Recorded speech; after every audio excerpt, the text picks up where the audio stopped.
For the Americans, it is July 4th. For the French, it is July 14th. That day is marked in the French calendar as a national holiday, commemorating the storming of the Bastille and the tumultuous 1789 French Revolution.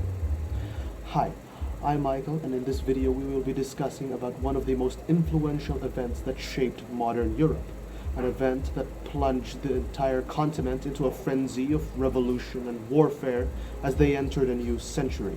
The revolution was noted as a bloody and violent revolutionary movement that began in 1787, peaked in 1789, and ended with Napoleon Bonaparte's ascension to power in 1799. It marked the end of the ruling Bourbon monarchy, and therefore the entire Ancien regime, which had existed in France for hundreds of years by that point, and turned France into a modern secular republic. First things first, what is the Third Estate? Well, to understand what the Third Estate is, we first need to understand the social order in the Ancien regime.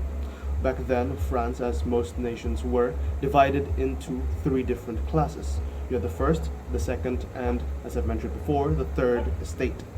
So what happened during the Estates General? Well, on May 5, 1789, the three estates met with Charles Calonne to discuss the proposal of reducing the taxes from the Third Estate and imposing a universal land tax which affected all three estates. Of course, the First and Second Estates, which did not have to pay tax, rejected this idea outright, which angered the Third Estate very severely. What happened there was that the Third Estate, with 600 representatives, only received one vote, while the First and Second Estates, with a combined 500 representatives, received one vote each.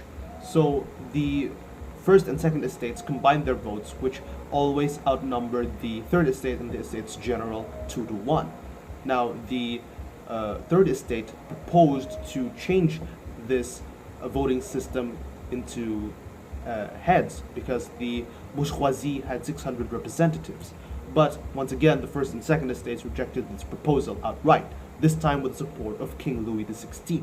Fast forward, the Declaration of the Rights of Man and the Citizen, or the Déclaration des droits de l'homme et du citoyen, was established and served as the fundamental document of the French Revolution, adopted by the National Constituent Assembly on August 26, 1789.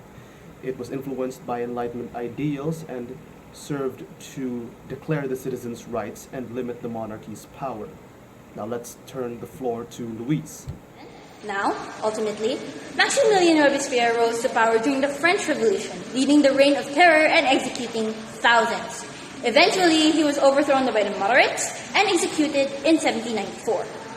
The Girondins took control but faced corruption and economic issues. Napoleon Bonaparte seized power in 1799 via coup, ending the revolution and beginning the Napoleonic era. Thank you for watching. Au revoir!